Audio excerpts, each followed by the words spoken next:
السلام علیکم یا نبی اللہ الصلاۃ والسلام علیک یا نبی اللہ آلک و صحابک یا نور اللہ وعلی آلک واصحابک یا نور اللہ۔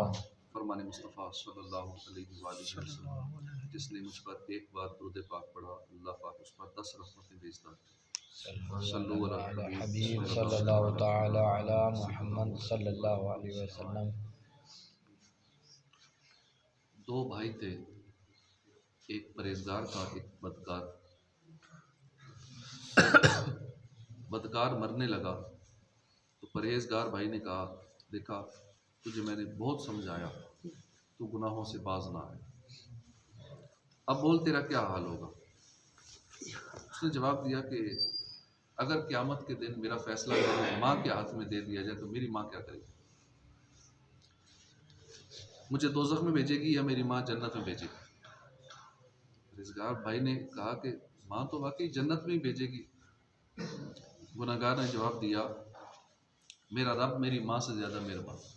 سبحان اللہ۔ یہ کہا اور اس کا انتقال ہوا۔ بڑے بھائی نے خواب میں اسے نہایت خوشحال دیکھا، مغفرت کی وجہ پوچھی، کہا مرتے وقت کی اسی بات نے میرے سارے گناہ بخشوا دیے۔ اللہ عز و جل کی ان پر رحمت ہو، ان کے صدقے ہماری مغفرت۔ ہم گناہ گاروں پہ تیری مہربانی چاہیے، سب گناہ دھل جائیں گے، رحمت کا پانی چاہیے۔ واقعی اللہ کی رحمت بہت بڑی ہے۔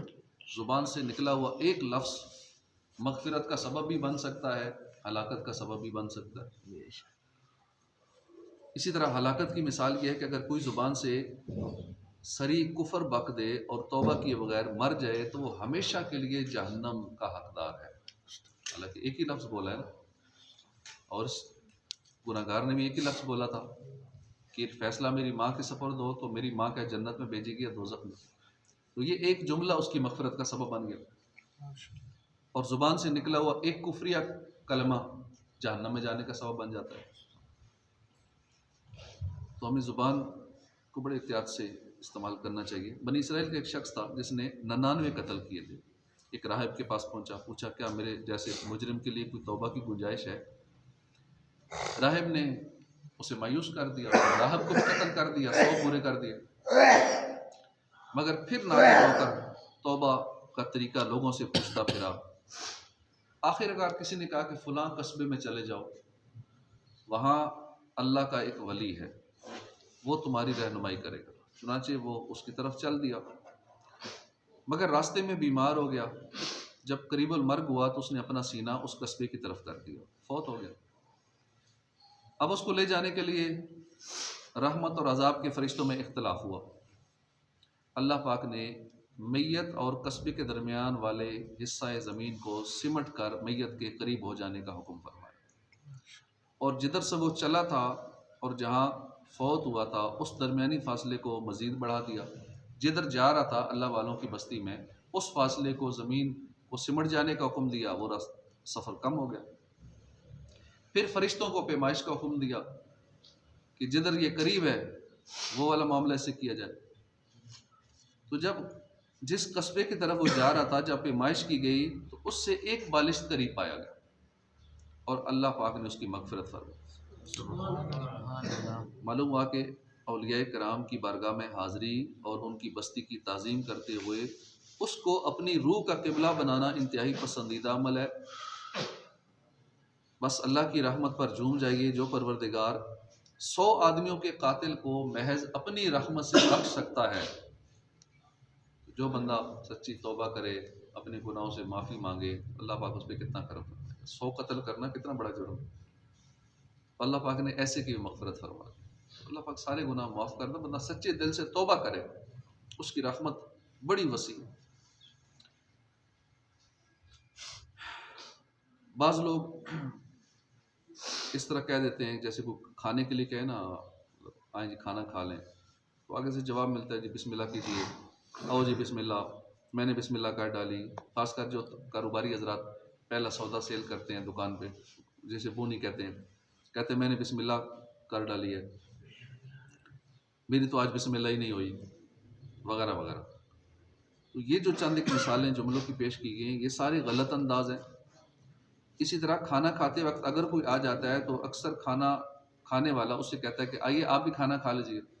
عام طور پر جواب ملتا ہے بسم اللہ کریں یا بسم اللہ کیجیے. بہار شریعت حصہ 16 صفحہ نمبر 32 پر ہے کہ اس موقع پر اس طرح بسم اللہ کہنے کو علماء کرام نے بہت سخت ممنوع قرار دیا. ہاں یہ کہہ سکتے ہیں بسم اللہ پڑھ کے کھا لیجیے، یہ نہیں کہنا بسم اللہ کیجیے یا بسم اللہ پڑھ کر کھا لیجیے، بلکہ ایسے موقع پہ دعائیہ الفاظ کہنے چاہیے. مثلا بارک اللہ لنا ولکم، اللہ برکت دے، اللہ ہمیں تمہیں برکت دے، یا آپ اپنی مادری زبان میں کہہ دیں اللہ برکت دے. کوئی کہہ رہا آئیں کھانا کھا لیں، آئیں یہ کھا لیں، کہ اللہ برکت دے. حرام اور ناجائز کام سے قبل بسم اللہ ہرگز نہ پڑھی جائے کہ فتاوی عالمگیری میں ہے کہ شراب پیتے وقت، زنا کرتے وقت یا جوا کھیلتے وقت بسم اللہ کہنا کفر ہے. حرام کام سے پہلے بسم اللہ پڑھنا کفر ہے. سیدنا ابو ہریرہ رضی اللہ عنہ سے روایت ہے کہ سرکار مدینہ صلی اللہ علیہ وسلم نے فرمایا کہ اے ابو ہریرہ، جب تم وضو کرو تو بسم اللہ والحمد للہ کہہ لیا کرو. جب تک تمہارا وضو باقی رہے گا اس وقت تک تمہارے فرشتے یعنی کرامن کاتبین تمہارے لیے نیکیاں لکھتے رہیں گے. تو جو شخص کسی جانور پر سوار ہوتے وقت بسم اللہ اور الحمدللہ پڑھ لے تو اس جانور کے ہر قدم پر اس سوار کے حق میں ایک نیکی لکھی جائے گی. ایک تو وضو سے پہلے یہ بسم اللہ پڑھنے کا یہ فائدہ، نیکیاں ملتی رہتی ہیں. اور جب سواری پہ سوار ہوں، اب آج کل جانوروں پہ تو سوار نہیں ہوتے، گاڑیوں پہ سوار ہوتے ہیں، تو جب بھی گاڑی پہ بیٹھیں تو بسم اللہ پڑھ لیں، الحمدللہ پڑھ لیں، تو انشاءاللہ ہر قدم پر نیکی ملے گی. جو شخص کشتی میں سوار ہوتے وقت بسم اللہ اور الحمدللہ پڑھ لے، جب تک وہ اس میں سوار رہے گا مسلسل نیکیاں لکھی جاتی رہیں گی. بسم اللہ الرحمن الرحیم کے فضائل اتنے زیادہ ہیں کہ سن کر پڑھ کر جی چاہتا ہے کہ ہر وقت بندہ بسم اللہ پڑھتا رہے، مگر یہ سعادت اللہ کی توفیق سے ہی مل سکتی ہے. تو ہمیں کوشش کرنی چاہیے ہر نیک اور جائز کام سے پہلے بسم اللہ پڑھنے کی. کوئی چیز لیں، کوئی چیز دیں، دروازہ کھولیں، کچھ بھی کرنے لگیں، بسم اللہ یا پوری بسم اللہ الرحمن الرحیم یہ پڑھنے کی ہم عادت بنا لیں. اسی طرح ہمیں دوسروں کو نیکی کی دعوت دیتے رہنا چاہیے. جیسے بسم اللہ کے بارے میں ہم نے سنا ہے تو اب دوسروں کو بتاتے رہیں کہ آپ ہر کام سے پہلے بسم اللہ پڑھو، کھانے سے پہلے بسم اللہ پڑھو، پانی پینے سے پہلے بسم اللہ پڑھو، اس کا یہ فائدہ ہوگا، سفر کرنے سے پہلے، گاڑی بیٹھنے سے پہلے بسم اللہ پڑھ لو. یہ نیکی کی دعوت ہے، نیکی کی دعوت دیتے رہنا چاہیے. اگر کوئی بات ہماری نہیں بھی مانتا نا تو پھر بھی ہمیں ثواب ملے گا. امام غزالی فرماتے ہیں کہ سیدنا موسیٰ کلیم اللہ علیہ نبینا علیہ السلام نے عرض کیا، اے اللہ، جو اپنے بھائی کو بلائے اسے نیکی کا حکم کرے، برائی سے روکے، اس کی جزا کیا ہے؟ فرمایا کہ میں اس کو ہر بات کے بدلے 1 سال کی عبادت کا ثواب عطا فرماتا ہوں اور اسے جہنم کی سزا دینے میں مجھے حیا آتی. اگر آپ کی انفرادی کوشش سے کوئی نمازی بن جاتا ہے، سنتوں کی راہ پہ چل پڑتا ہے، آپ کا بیڑا پار ہو جائے گا. جیسا کہ پیارے آقا صلی اللہ علیہ وسلم کا فرمان ہے، اللہ تعالیٰ ایک شخص کو تیرے ذریعے ہدایت فرما دے تو تیرے لیے روئے زمین کی سلطنت سے بہتر ہے. ہمارے ذریعے ایک بندے کی اصلاح ہو جائے تو روئے زمین کی سلطنت سے بہتر. اللہ پاک میں نیکی کی دعوت کی دھومیں مچانے کی توفیق عطا فرمائے. آمین بجاہ نبی الامین صلی اللہ علیہ وسلم. اسی طرح فجر میں جگانا یہ بھی نیکی کی دعوت ہے، مسلمانوں کا نماز کے لیے جگانا. یہ جب بھی نماز پڑھنے آئیں تو کسی کو ساتھ کہہ دیں آپ بھی میرے ساتھ چلو، میں نماز پڑھنے جا رہا ہوں. تو یوں نماز کی دعوت ہوتی رہے گی، ثواب ملتا رہے. کوئی آئے نہ آئے ہمیں کہنے کا ثواب مل جائے گا. فجر کی نماز میں بھی اسی طرح لوگ سوئے ہوتے ہیں تو لوگوں کو جگاتے ہوئے صلاۃ والسلام پڑھتے ہوئے مسجد میں آئیں گے تو یہ بھی بہت بڑی سعادت ہے، سنت بھی ہے. ایک مرتبہ 2 شیاطین میں ملاقات ہوئی. ایک شیطان موٹا تازہ تھا، دوسرا دبلا پتلا تھا. موٹے نے دبلے سے پوچھا، بھائی اتنے کمزور کیوں؟ اس نے جواب دیا کہ میں ایک ایسے نیک بندے کے ساتھ ہوں جو ہر کام سے پہلے بسم اللہ پڑھتا ہے، گھر میں داخل ہوتا ہے بسم اللہ پڑھ لیتا ہے، کھاتے پیتے بسم اللہ پڑھ لیتا ہے، لباس پہننے سے پہلے بسم اللہ پڑھ لیتا ہے، تو مجھے دور بھاگنا پڑتا ہے. یار یہ تو بتاؤ تم نے بہت جان بنا رکھی ہے، اس میں کیا راز ہے؟ موٹا بولا کہ میں ایک ایسے غافل شخص پر مسلط ہوں جو گھر میں داخل ہوتا ہے بسم اللہ نہیں پڑھتا، کھانا کھاتا ہے بسم اللہ نہیں پڑھتا، تو میں اس کے ساتھ شریک ہو جاتا ہوں. کوئی بھی کام کرتا ہے بسم اللہ نہیں پڑھتا تو میں اس کے ساتھ شریک ہو جاتا ہوں. اس لیے پھر مجھے کھانے پینے کو مل جاتا ہے، ہر کام میں اس کے ساتھ ہوتا ہوں. تو اس لیے اتنی سہولتیں مجھے ملتی ہیں، میں موٹا تازہ ہوں، اس کے سارے کاموں میں شریک ہو جاتا ہوں، میں اس پر جانوروں کی طرح سوار رہتا ہوں. یہ ہے میری صحت کا راز. تو جب بسم اللہ کر پڑھیں گے تو شیطان بھی دور ہو جائے گا انشاءاللہ. گھر جائے نا، گھر جاتے ہی بسم اللہ پہلے پڑھ لے پھر داخل ہو، تو انشاءاللہ شیطان گھر میں نہیں گھسے گا. گھریلو جھگڑے، ناچاکیاں وغیرہ اس سے محفوظ رہیں گے. تو اگر ہم شیطان سے حفاظت چاہتے ہیں، خیر و برکت چاہتے ہیں، تو ہر نیک کام کے آغاز میں بسم اللہ پڑھا کریں. بصورت دیگر ہر فعل میں شیطان لعین شریک ہو جائے گا. شیطان کی ویسے تو بہت ساری اولاد ہیں، اس کی بڑی تعداد، اچھی خاصی اس کی آبادی ہے شیطان کی. مختلف کاموں پہ ڈیوٹیاں لگی ہوئی ہیں شیطان کی.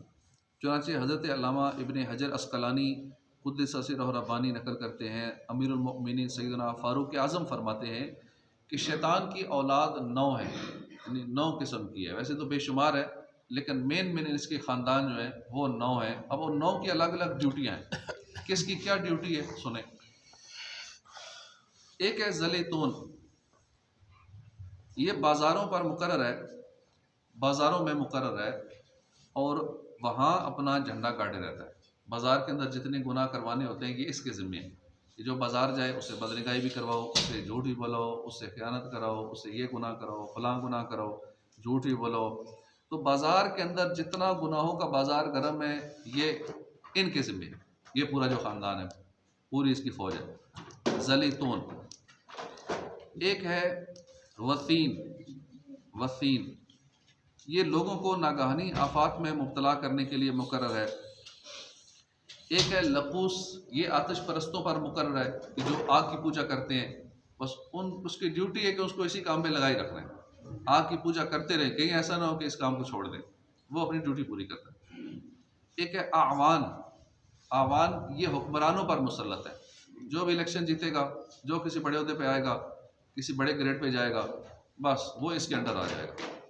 اس اعوان نے پھر ان سے جتنے گناہ کروانے ہیں اپنے اس عہدے کے مطابق، اپنے منصب طاقت کے مطابق، اس نے یہ گناہ کروانے کا اس کی ڈیوٹی ہے اعوان کی.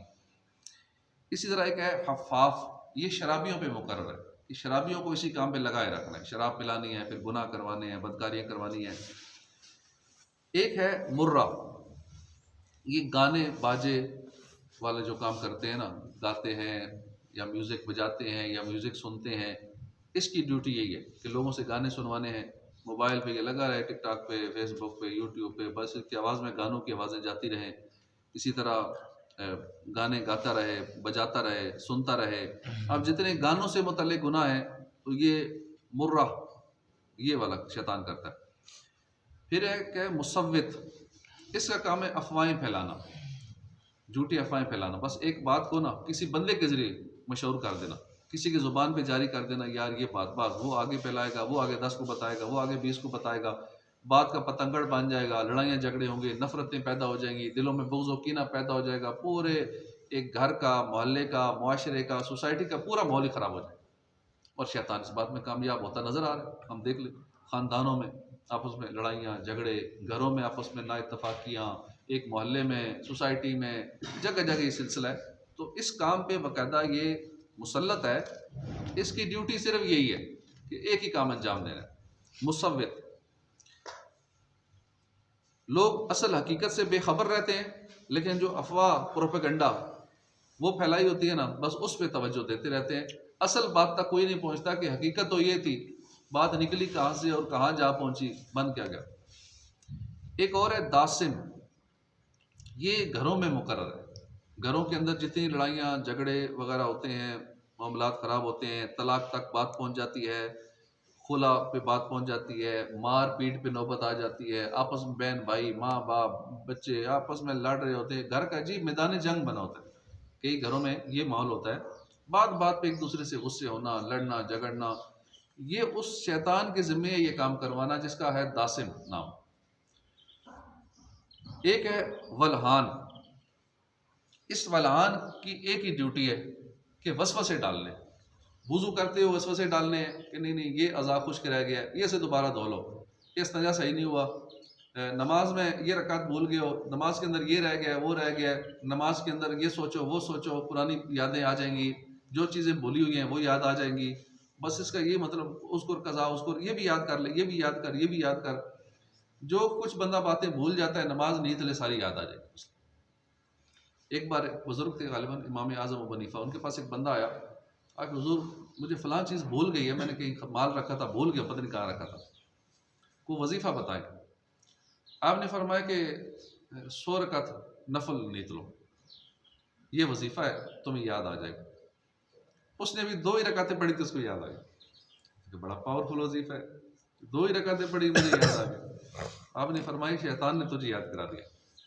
اس نے کہا یہ زیادہ پڑھ لے گا تو 100 پوری کر لے گا، اس کی عبادت زیادہ ہو جائے گی، نیکیاں زیادہ ہو جائے گی۔ تو شیطان پڑھنے نہیں دیتا، ساری توجہ کسی اور طرف بندے کی رکھتا ہے، وسوسے ڈالتا ہے، تو یہ ولہان اس کو کہتے ہیں، جو نمازوں میں، عبادات کے اندر، وضو کے اندر وسوسے ڈالنے کے لیے یہ مقرر ہے۔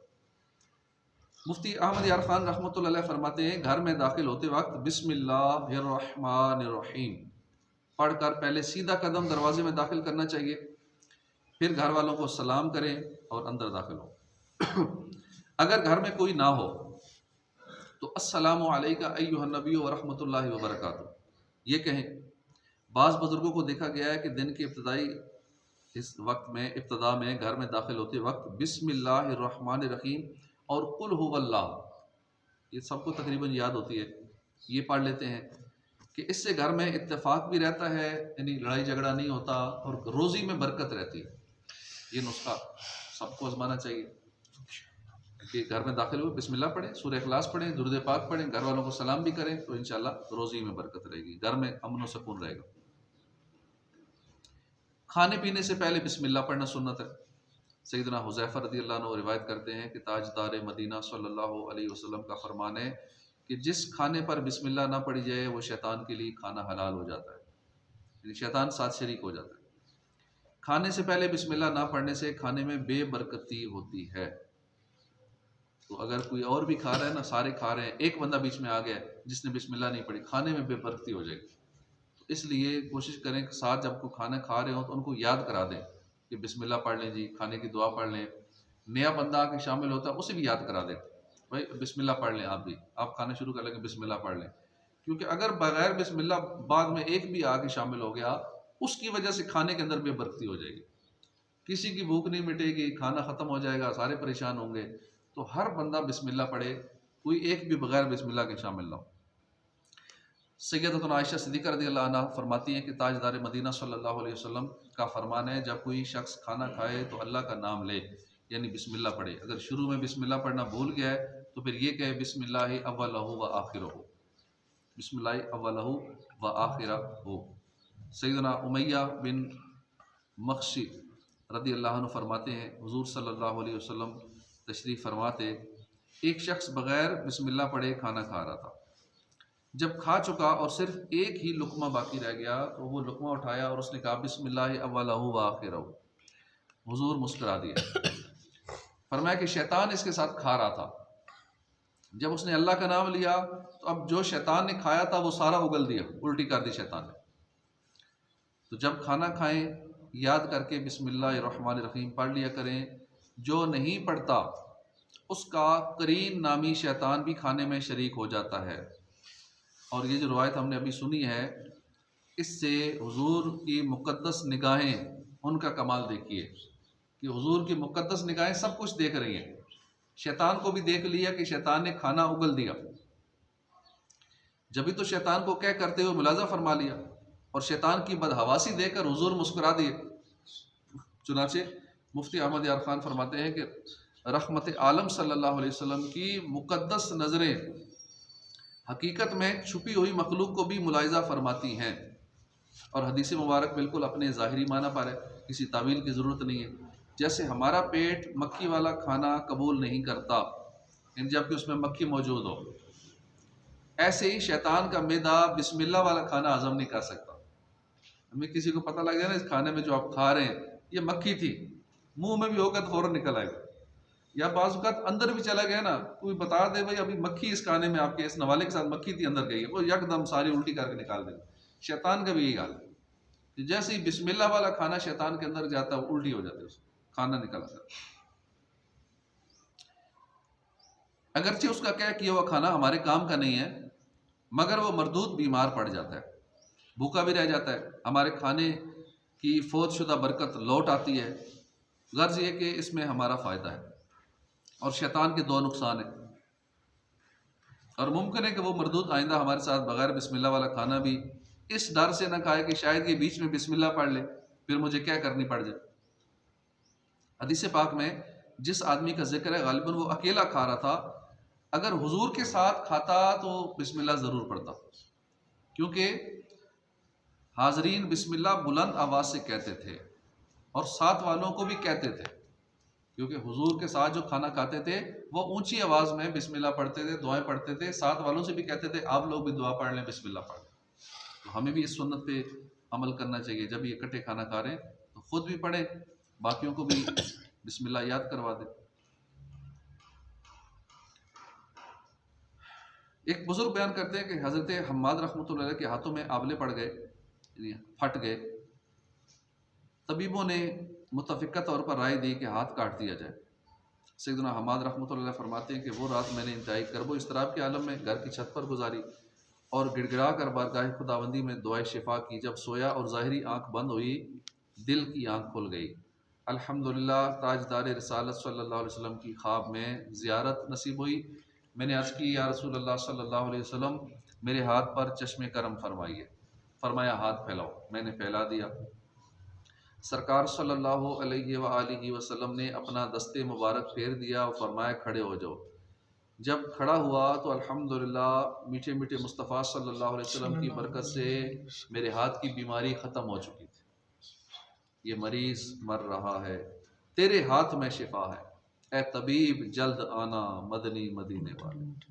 تو طبیبوں کے طبیب ہیں یہاں، بلکہ مدینے میں بھی نا کئی لوگ گنبد خضرا کے سامنے ہوتے ہیں لیکن پھر بھی بیماری کے لیے وہ ہاسپٹل ادھر قریب ہاسپٹل بھی ہے نا، گنبد خضرا والی سائڈ پہ ہی وہ ایک ہاسپٹل بنا ہوا ہے سامنے کر کے، لائنیں لگی ہوتی ہیں وہاں مریضوں کی. لیکن جو اللہ والے ہوتے ہیں وہ ان طبیبوں کے پاس نہیں جاتے، ادھر جاتے ہیں حضور کی بارگاہ مارتے، یا رسول اللہ بیمار ہو گئے ہوں، بخار ہے، یہ بیماری ہے، یہ بیماری، وہ ٹھیک ہو جاتی ہے. اور ادھر دوسرے جو لائنوں میں لگے رہتے ہیں، گھنٹہ گھنٹہ لائن میں لگے رہتے ہیں علاج کرانے کے لیے. تو سرکار طبیبوں کے طبیب ہیں. صحابہ کرام کی آنکھ نکل جاتی تو کسی سرجن کے پاس، کسی اس کے پاس نہیں جاتی، تو آنکھ لے کے حضور کی بارگاہ، رسول آنکھ نکل گئی، حضور لعاب دہن لگا کے دوبارہ ڈیلا بیچ میں رکھ دیتے، نظر پہلے سے تیز ہو جاتی.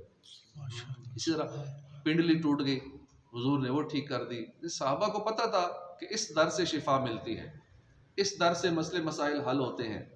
اس لیے کوئی وہاں جائے اور اسے کوئی مسئلہ پیش آ جائے مدینے میں، پہلی بات ہے مدینے میں جا کے مسئلے بھول ہی جائے، بے فکر ہو جائے کہ کہتے ہیں پتہ نہیں کیا بنے گا، کیا ہوگا، ہمیں پتہ نہیں ہے، پہلی بار جا رہے ہیں. تو جب مدینے اپنے آقا کے پاس چلے گئے تو پھر پریشانی کی اور کسی اور کو پریشانی بتانے کی کیا ضرورت ہے کہ میری مدد کرو، میں اکیلا ہوں، پتہ نہیں ہے کیا ہوگا مجھے. تو وہاں سرکار صلی اللہ علیہ وسلم، ہمارے آقا، ہمارے سب سے زیادہ محبت کرنے والے ہستی وہاں موجود ہیں، اس لیے وہاں تو ٹینشن بھول ہی جائے بالکل. اور یہاں بھی اگر کوئی مسئلہ آ جائے، پریشانی آ جائے، بیماری آ جائے، گنبد خضرا کا تصور کیے ہوئے، سرکار کا تصور کیے ہوئے، تصور مصطفیٰ میں ڈوب کر حضور کی بارگاہ میں عرض کریں تو وہ سنتے ہیں، وہ آتے ہیں، بلانا ہم نہ چھوڑیں گے، انشاءاللہ کرم فرماتے ہیں. تو اب وسوسہ آ سکتا ہے کہ شفا تو صرف اللہ دینے والا ہے، مگر ان حکایات کو سن کر تو وسوسے آتے ہیں، کیا اللہ کے علاوہ بھی کوئی شفا دیتا ہے؟ تو بے شک ذاتی طور پر صرف اور صرف اللہ ہی شفا دینے والا ہے، مگر اللہ کی عطا سے اللہ کے بندے بھی شفا دیتے ہیں. ہم کہتے ہیں نا فلاں ڈاکٹر سے مجھے شفا ملی ہے، فلاں ڈاکٹر کے ہاتھوں میرا علاج ہوا تو میرا یہ مسئلہ ٹھیک ہوا ہے. حالانکہ شفا دینے والا تو اللہ ہے، ڈاکٹر نے کیوں شفا دی؟ ہاں اگر کوئی یہ دعویٰ کرے کہ اللہ کی دی ہوئی طاقت کے بغیر فلاں دوسرے کو شفا دے سکتا ہے تو وہ یقیناً کافر ہے، کیونکہ شفا ہو یا دوا، ایک ذرہ بھی کوئی کسی کو اللہ کی عطا کے بغیر نہیں دے سکتا. ہر مسلمان کا یہی عقیدہ ہے کہ انبیاء اور اولیاء جو کچھ بھی دیتے ہیں وہ اللہ کی عطا سے دیتے ہیں، وہ محض اللہ کی اطاعت سے دیتے ہیں، اور معاذ اللہ اگر کوئی یہ عقیدہ رکھے اللہ نے کسی نبی یا ولی کو مرض سے شفا دینے یا کچھ عطا کرنے کا اختیار ہی نہیں دیا، تو وہ تو حکم قرآنی کو جھٹلا رہا ہے جو یہ عقیدہ رکھے۔ پارہ 3 سورہ آل عمران کی آیت نمبر 49 کا ترجمہ پڑھ لیجئے۔ وسوسے کی جڑ کٹ جائے گی، شیطان ناکام اور نامراد ہوگا۔ سیدنا عیسیٰ علیہ السلام کے مبارک قول کی حکایت کرتے ہوئے قرآن پاک میں ارشاد ہوتا ہے وَأُبْرِئُ الْأَكْمَحَ وَالْأَبْرَصَ وَأُحْيِي الْمَوْتَى بِإِذْنِ اللَّهِ، اور میں شفا دیتا ہوں۔ کون کہہ رہے ہیں؟ عیسیٰ علیہ السلام کہہ رہے ہیں، شفا تو اللہ دیتا ہے، اللہ کے نبی کہہ رہے ہیں میں شفا دیتا ہوں۔ فرمایا میں شفا دیتا ہوں مادر ذات اندھوں کو اور سفید داغ والے یعنی کوڑی کو، اور میں مردے زندہ کرتا ہوں۔ حالانکہ مردے تو اللہ زندہ کرتا ہے، لیکن اللہ کے نبی کہہ رہے ہیں میں زندہ کرتا ہوں بِإِذْنِ اللہ، اللہ کے حکم سے۔ عیسیٰ علیہ السلام صاف صاف فرما رہے ہیں کہ میں اللہ کی بخشی ہوئی قدرت سے مادر زار اندھوں کو بینائی دیتا ہوں، کوڑیوں کو شفا دیتا ہوں، مردوں کو بھی زندہ کرتا ہوں۔ اللہ کی طرف سے انبیاء کو طرح طرح کے اختیارات عطا کیے گئے ہیں، اور فیضان انبیاء سے اولیاء کو بھی عطا کیے جاتے ہیں، لہٰذا وہ بھی شفا دے سکتے ہیں، بہت کچھ عطا فرما سکتے ہیں۔ کئیوں کو یہ وسوسے آتے ہیں نہیں صرف اللہ سے ہی مانگنا ہے، کسی بندے سے نہیں کہنا مجھے شفا دے دے، بندے سے نہیں کہنا کہ مجھے بیماری ٹھیک کر دے، یہ بات اللہ سے کرنی چاہیے، ورنہ شرک ہو جائے گا، بدعت ہو جائے گی، تو یہ درست نہیں ہے۔ یہ صاف قرآن پاک میں الفاظ اللہ کے نبی کے الفاظ ہیں۔ عیسیٰ علیہ السلام روح اللہ علی نبینا علیہ السلام کی یہ شان ہے، تو پھر آقا عیسیٰ کی کیا شان ہوگی، سردار انبیاء کی شان کیسی ہوگی؟ اور یاد رکھیے کہ سرور کائنات صلی اللہ علیہ وآلہ وسلم جمی مخلوقات یعنی ساری مخلوقات جملہ انبیاء اور مرسلین کے کمالات کے جامع ہیں، بلکہ جس کو جو ملا وہ حضور کے صدقے ملا۔ تو معلوم ہوا کہ جب عیسیٰ علیہ السلام مریضوں کو شفا، اندھوں کو آنکھیں، مردوں کو زندگی دے سکتے ہیں، تو ہمارے آقا صلی اللہ علیہ وسلم تو پھر ان سے بڑے ہیں، وہ تو بدرجہ اولیٰ دے سکتے ہیں۔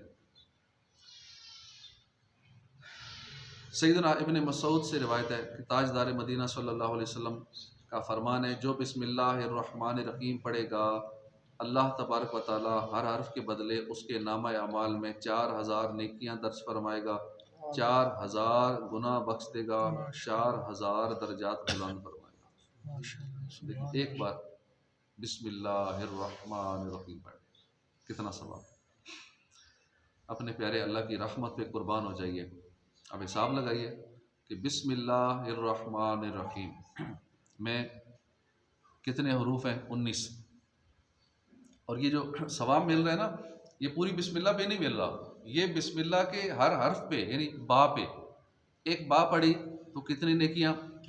4000 نیکیاں با پہ، 4000 گناہ بخش دیے گئے، 4000 درجات بلند ہو گئے۔ یہ ایک حرف پہ، پوری بسم اللہ پہ نہیں، پوری بسم اللہ میں تو 19 حروف ہیں، تو یوں ایک بار جو بسم اللہ الرحمن الرحیم پڑھتا ہے اس کی نیکیاں کتنی ہو گئی؟ 19 ضرب 7,76,000، 76000 نیکیاں، 76000 گناہ معاف۔ ایک گناہ معاف ہو جائے بڑی بات ہوتی، 76000 گناہ معاف، 76000 درجات بلند۔ ایک درجہ کتنا بڑا ہوتا ہے؟ جتنا زمین و آسمان ہے۔ 76000 درجات بندہ طے کر لے ایک بار بسم اللہ پڑھنے سے۔ مفتی احمد یار خان فرماتے ہیں کہ اللہ کی رحمت بے پایہ کا تذکرہ کرتے ہوئے فرماتے ہیں کہ غور کرو کہ سورہ توبہ میں بسم اللہ نہیں ہے، اسی طرح ذبح کے وقت بھی بسم اللہ نہیں پڑھی جاتی، بلکہ یوں پڑھتے ہیں بسم اللہ اللہ اکبر، بسم اللہ الرحمن الرحیم نہیں پڑھتے، بسم اللہ اللہ اکبر پڑھتے ہیں۔ اس میں کیا حکمت ہے؟ حکمت یہ ہے کہ سورہ توبہ میں اول سے آخر تک جہاد اور قتال کا ذکر ہے، اور یہ کافروں پر قہر ہے۔ اس طرح ذبح میں جانور کی جان لی جاتی ہے تو یہ بھی جبر و قہر کا وقت ہوتا ہے، اس موقع پہ رحمت کا ذکر نہ کرو۔ سبحان اللہ۔ تو جو شخص پوری بسم اللہ پڑھ لے، اس کا ورد کرے، تو خدا کے غضب سے وہ محفوظ رہے۔ اس میں 19 حروف ہیں، دوزخ پر عذاب دینے والے فرشتے بھی 19 ہیں۔ امید ہے کہ اس کے ایک ایک حرف کی برکت سے ایک ایک فرشتے کا عذاب دور ہو جائے۔ دوسری خوبی یہ ہے کہ دن رات میں 24 گھنٹے ہیں، جن میں سے 5 گھنٹے نمازوں نے گھیر لیے، 19 گھنٹوں کے لیے بسم اللہ الرحمن الرحیم کے 19 حروف عطا فرمائے۔ جو بسم اللہ کا ورد کرتا رہے انشاءاللہ اس کا ہر گھنٹہ عبادت میں گزرے گا انشاءاللہ۔ بسم اللہ کی بڑی برکتیں ہیں۔ عیسیٰ علیہ السلام کے دور کا واقعہ ہے، قبر سے آپ گزرے تو عذاب ہو رہا تھا، جب بعد میں گزرے تو اس قبر میں نور ہی نور تھا، اللہ کی رحمت کی بارش ہو رہی تھی۔ بڑے حیران ہوئے، اللہ کی بارگاہ میں عرض کی کہ اللہ مجھے اس کا راز بتایا جائے۔ ارشاد ہوا کہ اے عیسیٰ، یہ شخص بڑا گناہ گار تھا اور گناہوں کی وجہ سے عذاب میں گرفتار تھا، لیکن جب اس کا انتقال ہوا تو اس کے ہاں اس کی بیوی امید سے تھی اور بعد میں اس کا بچہ پیدا ہوا۔